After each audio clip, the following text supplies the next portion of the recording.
मैं देख रही थी मोहिनी का प्रयास। वो नागवंशियों को इस अनर्थ से बचाना चाहती थी। नागवंशियों को ऋषि जर के आश्रम में शरण तो मिल गई, किंतु जन्मेजय की सेना ने वहां भी उनका पीछा नहीं छोड़ा। तभी मोहिनी ने आस्तिक को बताया कि जन्मेजय सारे नागवंशियों को मिटा देगा संसार से। केवल वही है जो जन्मेजय को रोक सकता है। इधर महारानी पहुंची युयुत्सु के पास, परंतु युयुत्सु विवश थे। उन्होंने महारानी को यही परामर्श दिया कि वो स्वयं जाकर जन्मेजय को रोक सकती हैं, क्योंकि वो उसकी मां है।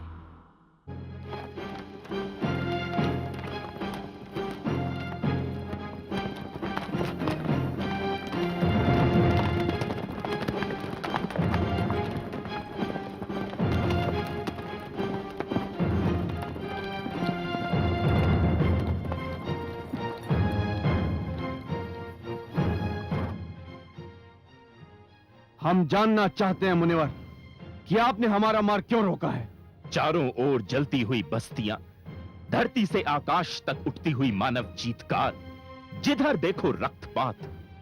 क्या हस्तिनापुर साम्राज्य में जल इतना दुर्लभ हो गया है कि महाराज जन्मेजय को अपनी प्यास मानव रक्त से बुझानी पड़ रही है?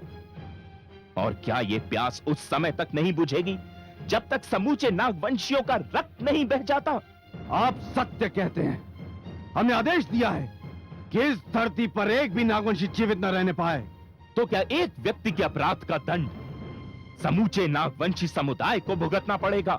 यह एक व्यक्ति का अपराध नहीं है मुनिवर, सारे नागवंशी अपराधी हैं। सारे नागवंशी अपराधी हैं इस जघन्य अपराध के। ये शत्रु हैं हमारे, और ये बात इस बात को प्रमाणित करती है कि उन्होंने हमारे पिताश्री की हत्या की है। आपके पिताश्री के शरीर में जो बाण था वो तो केवल एक नागवंशी के धनुष से निकला था महाराज जन्मेजय। किंतु सौगंध सारे नागवंशियों ने खाई थी हमारे पिताश्री का वध करने की। सारे नागवंशियों ने खाई थी और उन्होंने अपनी सौगंध पूरी की। सौगंध तो आपने भी खाई थी महाराज जन्मेजय, अपने राज्याभिषेक के समय। सौगंध खाई थी अपनी प्रजा की रक्षा करने की। सौगंध खाई थी अपनी प्रजा को अपनी संतान के समान समझने की। महाराज जन्मेजय, अपने पिता होने का ये कर्तव्य निभा रहे हैं आप, अपनी ही प्रजा का रक्त बहाकर। ये संतान नहीं, हत्यारे हैं। हम आपसे कई बार कह चुके हैं। और इन सबसे बड़े हत्यारे आप हैं महाराज जन्मेजय। मुनिवर, इन्होंने तो केवल एक व्यक्ति की हत्या की है महाराज जन्मेजय, किंतु आप तो पूरे समुदाय के हत्यारे हैं। आपने पूरे नागवंशी समुदाय की हत्या की है। और आपने केवल नागवंशियों की ही हत्या नहीं की, आपने हत्या की है नियमों की, आपने हत्या की है सिद्धांतों की, आपने हत्या की है उस परंपरा की जो कि स्वयं आपके पूर्वजों ने स्थापित की थी। महाराज जन्मेजय, ये धरती जहां पर आप खड़े हैं, ये इंद्रप्रस्थ है। वो इंद्रप्रस्थ जहां एक विशाल साम्राज्य की नींव स्वयं पांडवों ने डाली थी। ये धरती है सत्य की, धर्म की, एकता की, प्रेम की। और आज इस धरती को आपने मानव रक्त से लाल कर दिया। इस धरती ने केवल आर्यों को ही जन्म नहीं दिया है महाराज जन्मेजय, इस धरती ने नागवंशियों को भी जन्म दिया है। यह धरती तो जननी है। यदि नागवंशी अपराधी हैं, यदि नागवंशियों को दंड मिलना चाहिए, तो इस धरती को भी दंड मिलना चाहिए जिसने इन सबको जन्म दिया है। आप यह कैसे भूल गए महाराज जन्मेजय कि इसी धरती की कोख ने महारानी कुंती को जन्म दिया था। वो भी तो नागवंशी थी, उन्हीं की तो संतान है पांडव। और आप किसकी संतान है महाराज जन्मेजय? महाराज जन्मेजय, यदि फिर भी आप समूचे नागवंशी समुदाय को दंड देना चाहते हैं, तो इस दंड का पात्र तो मैं भी हूं, क्योंकि मैंने भी नागवंशी मां की कोख से जन्म लिया है। दीजिए मुझे भी दंड। आपका यह निर्णय सत्ता का अहंकार है, शक्ति का घमंड है। और आप स्वयं तो दुर्बल हैं महाराज जन्मेजय। आप तो इतने दुर्बल हैं कि आप उस व्यक्ति को दंड भी न दे सके जिसने आपके पिताश्री की हत्या की है। अरे आप तो ये भी नहीं जानते कि इस समय तक्षक है कहां। महाराज जन्मेजय, तक्षक, रुक जाओ। आज मैं तुम्हारा इस धरती से अस्तित्व मिटा दूंगा।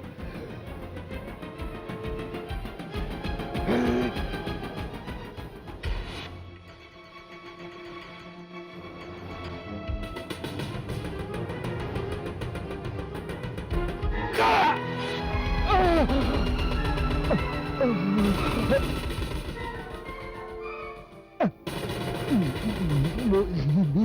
तू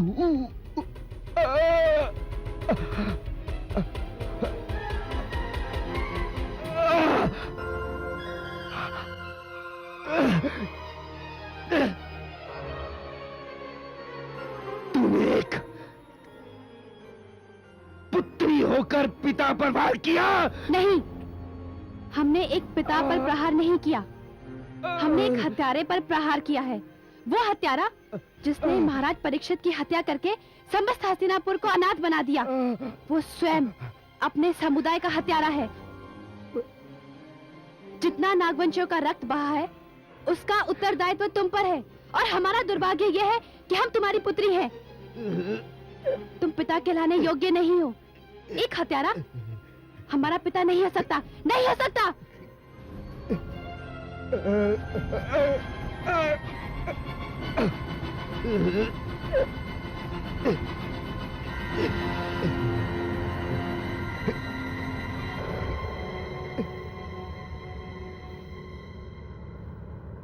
मोहिनी, मोहिनी,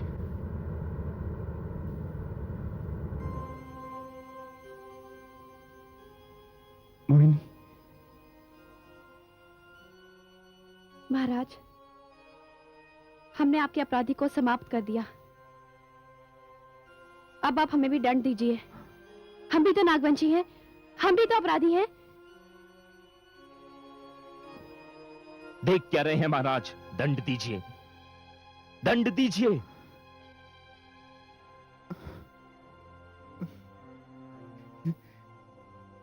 ये हमसे क्या हो गया? ये कैसा अनर्थ हो गया हमारे हाथों से?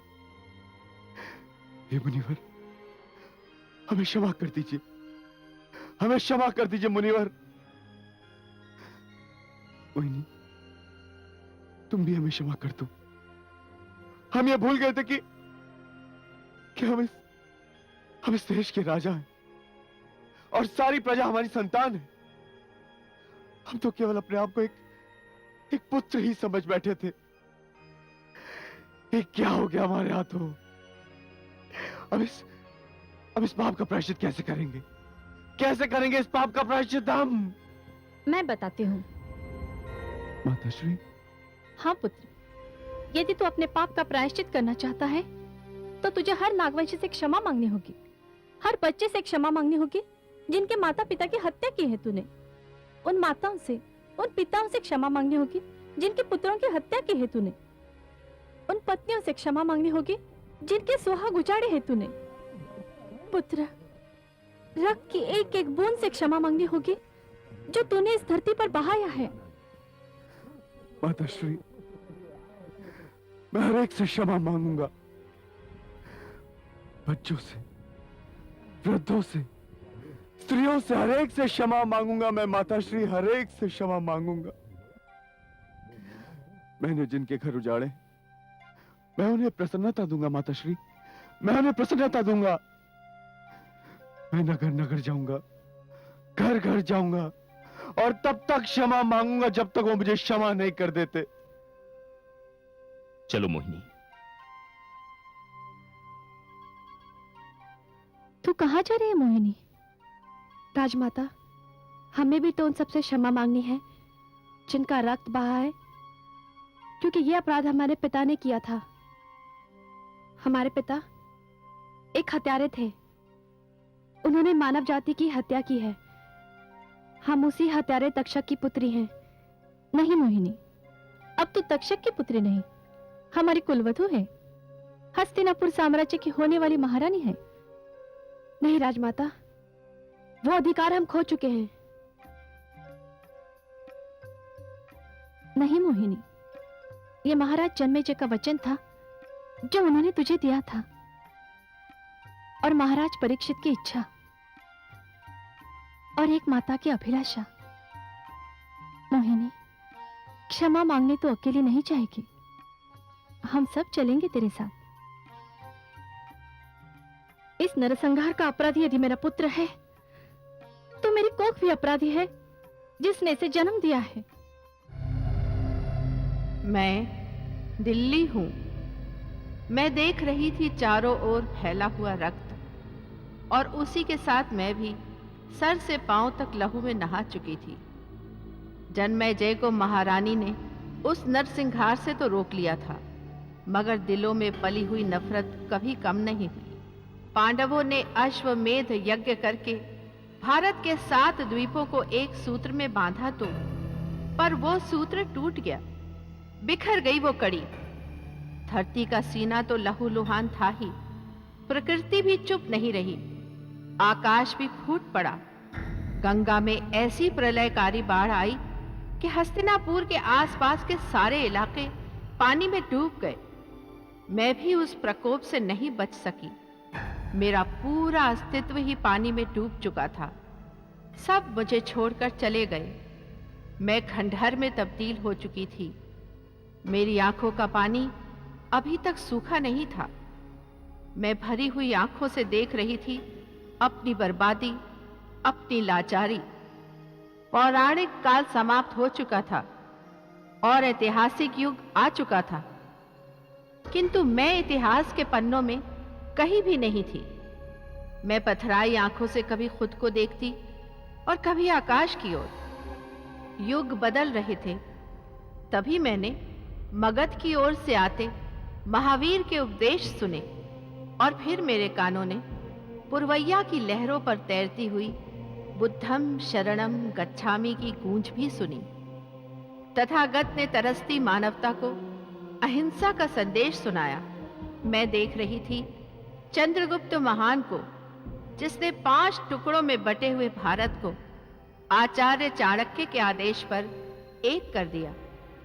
मेरी आंखों ने अशोक महान को भी देखा, कलिंग के युद्ध में मानव शवों के बीच, और फिर उनका हृदय परिवर्तन भी। मेरे सामने आया 3 सिंहों का प्रतीक चिन्ह, भारत की संस्कृति का स्वर्ण काल। मैं देखती रही, संस्कृतियों की धाराएं आती रहीं और भारत जैसे महासागर में विलीन होती रही। मेरी आंखों ने एक ओर अजंता, एलोरा, खजुराहो और कोणार्क को भरते हुए देखा, तो दूसरी ओर अपने खंडहरों की ईंटों को बिखरते हुए भी। ये मेरा दुर्भाग्य था कि हजारों मौसम बदले मगर नहीं बदली तो मैं। सदियों की पड़ी गर्द में मेरा वजूद ही खो गया था। एक भूली हुई दास्तान थी मैं। तभी काली काली घटाओं से सूर्य की एक किरण चमकी। मैं चौंक गई। मेरी नजर एक ऐसे सूरमा पे पड़ी जो मुझसे पहचान बनाने की कोशिश कर रहा था। मैं उसके दिल में थी, उसकी आत्मा में थी। उसके लिए एक पहेली थी मैं। वो मुझे सुलझाने की कोशिश कर रहा था। वो कोई और नहीं, मेरा चाहने वाला था। उसका नाम था अनंग पाल तोमर।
Nanangpal, Putranangpal,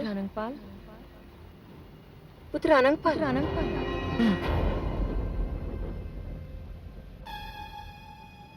महाराज, क्या हुआ?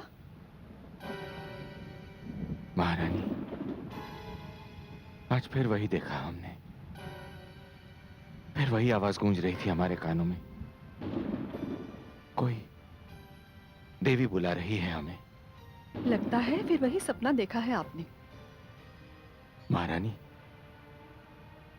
वो सपना बार बार क्यों दिखाई देता है हमें? ऐसा लगता है जैसे पिछले जन्म से कोई संबंध है इसका। एक खंडहर सा दिखाई देता है, वीरान सा, सुनसान सा। फिर चारों तरफ से एक तूफान सा उठता है, फिर धरती फटती है और उसमें से एक देवी प्रकट होती है। वो भी हमारा ही नाम पुकारती है। महाराज, सपना तो सपना ही होता है। उसका संबंध उस समय से होता है जब वो दिखाई देता है, और आंख खुलते ही सपना टूट जाता है। फिर तो कुछ भी नहीं रहता।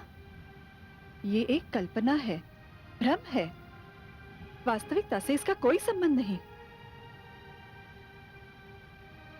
नहीं महारानी, ये स्वप्न नहीं है। हमारे जीवन की कोई सच्चाई है जो हमारी आत्मा को झकझोरती है। हम व्याकुल हो उठते हैं, हमारी अंतरात्मा कांप उठती है। लगता है कोई शक्ति है जो हमसे कुछ कहना चाहती है।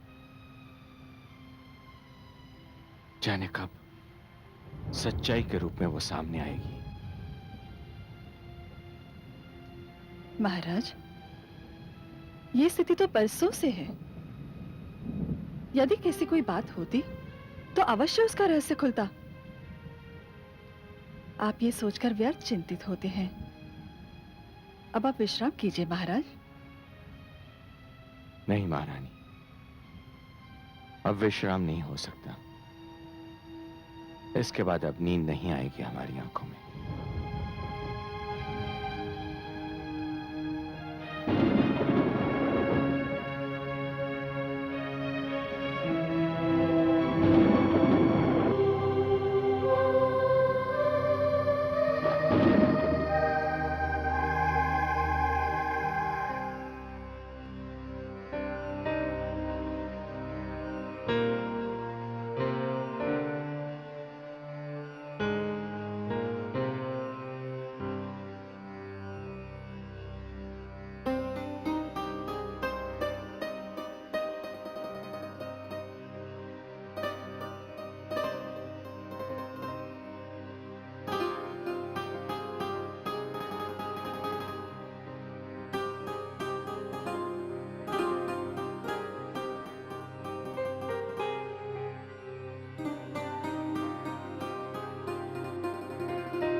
अन्नदाता की जय हो। अन्नदाता, ये क्या, आपने हम सबको प्रातःकाल ही अपने कक्ष में बुला लिया? महामंत्री, आप सबको अपने कक्ष में बुलाने का कारण है हमारी परेशानी। वो तो मैं भी जानता हूं महाराज। आप इन दिनों बहुत परेशान हैं और आपने राज ज्योतिषी को भी बुलवाया है। क्यों महाराज? महामंत्री, हमें बरसों से एक स्वप्न दिखाई देता है। यह स्वप्न हमें बार बार दिखाई देता है। एक खंडहर दिखाई देता है, प्राचीन काल का खंडहर। फिर अचानक धरती फटती है और उसमें से एक देवी प्रकट होती है जो हमें हमारा नाम लेकर पुकारती है। फिर अचानक हमारी आंख खुल जाती है। ऐसा लगता है जैसे कोई शक्ति हमें अपनी ओर खींच रही है। हम बेचैन हो उठते हैं और सोचते हैं कि कहां है वो खंडहर, कहां है वो मंदिर, कहां है वो देवी जो हमें बार बार पुकारती है। किंतु महाराज, ये तो स्वप्न है। वही तो हम जानना चाहते हैं कि स्वप्न का अर्थ क्या है। अन्नदाता की जय हो। महाराज, ये तो शक्ति है, दुर्गा है, भवानी है, जो आपको पुकार रही है। इसका अर्थ तो बड़ा ही शुभ है। इसमें आपको चिंतित होने की कोई आवश्यकता नहीं है महाराज। राज ज्योतिषी, ऐसा स्थान है कहां? हमारा दिल कहता है कि ऐसा स्थान है, ऐसा खंडहर है कहीं ना कहीं। महामंत्री, आप सारे राज्य में इसकी खोज करवाने का आदेश दीजिए। ढूंढ कर बताइए कि ऐसा खंडहर कहां है और ऐसा मंदिर कहां है। अन्नदाता, क्षमा चाहता हूं। मेरे विचार से आप इस स्वप्न को भूल जाइए और वास्तविकता की ओर ध्यान दीजिए। वास्तविकता? हाँ अन्नदाता, नवरात्रि उत्सव हमारे सामने है और इन 9 दिनों में हम न तो दरबार करते हैं और न कोई और राजनीतिक कार्य। पिछले 2 वर्षों से कन्नौज इस अवसर पर हम पर आक्रमण करता आ रहा है। इस वर्ष हमें सावधान रहना चाहिए। महामंत्री, वो कायर राठौड़ केवल नाम के राजपूत हैं। वो राजपूतों की आन को मिट्टी में मिला देने वाले हैं। जितनी बार उन्होंने आक्रमण किया है, ऐसा मुंह तोड़ जवाब दिया है हमने कि अब की बार वो फिर से ऐसा साहस नहीं कर पाएंगे। फिर भी अन्नदाता, पुरवैया बयार का और बैरी के बैर का कोई भरोसा नहीं है। आपने ठीक कहा महामंत्री।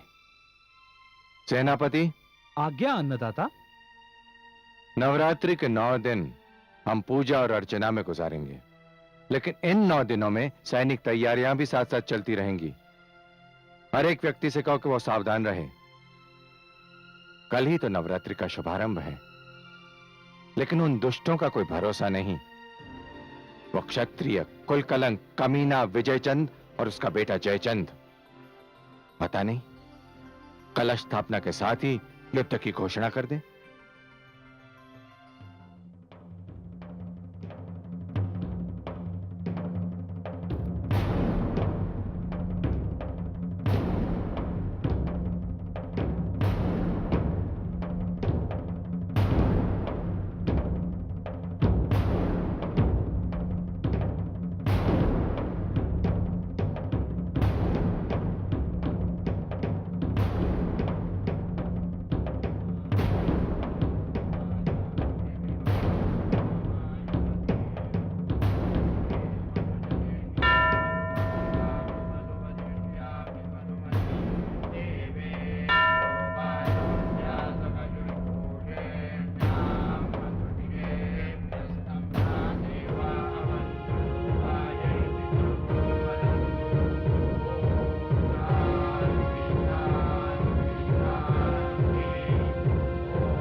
अब आप तलवार ग्रहण कीजिए।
पुत्र,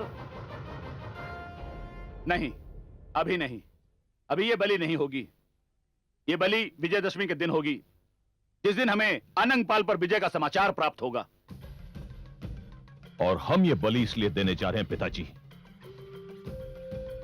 क्योंकि जब तक हम तोमरों को परास्त नहीं कर देते, आपके राजसूय यज्ञ का संकल्प कभी पूरा नहीं होगा।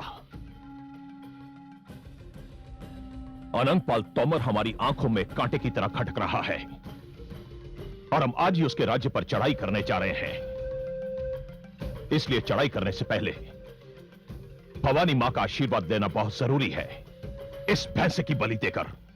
नहीं पुत्र, चढ़ाई तो हमने इससे पहले 2 बार की थी उस पर क्या नतीजा निकला? अभी संकल्प के पूरा होने का समय नहीं आया है।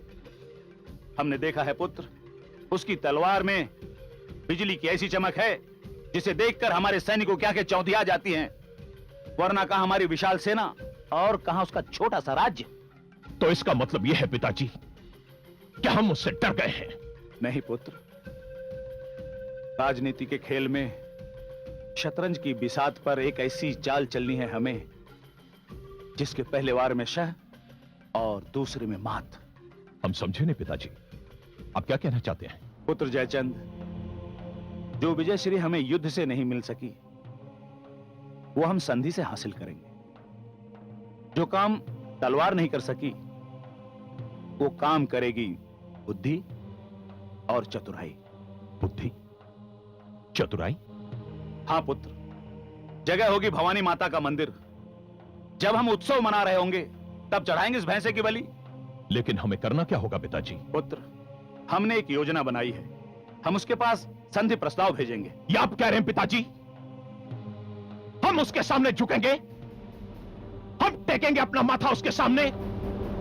पिताजी, क्या कभी पर्वत भी ऊंट के सामने झुका है? हम क्यों भेजेंगे उसे संधि प्रस्ताव? पुत्र, हमारी विजय की प्यास इसी योजना से पूरी होगी। पुत्र जयचंद, विजय की गाथा यहीं लिखी जाएगी, धरती के इसी टुकड़े पर। हमारी तरह यह धरती भी प्यासी है, और इसकी प्यास बुझेगी अनंगपाल तोमर के रक्त से।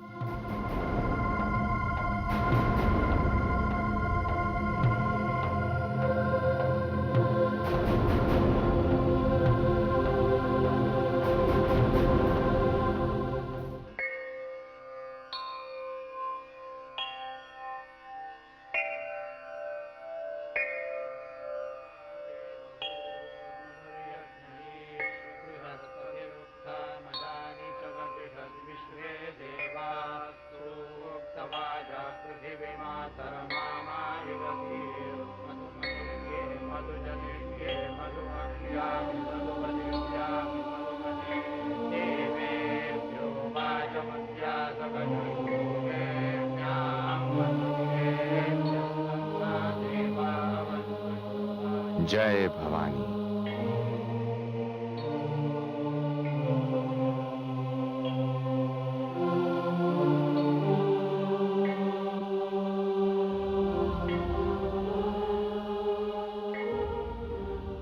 धनिक अम्मा, अन्नदाता, कन्नौज के महाराज विजयचंद का दूत आया है।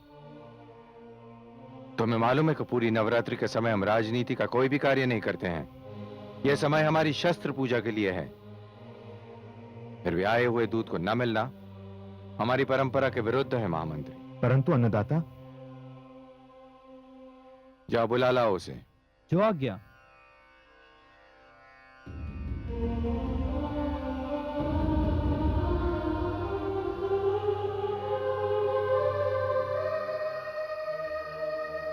आइए।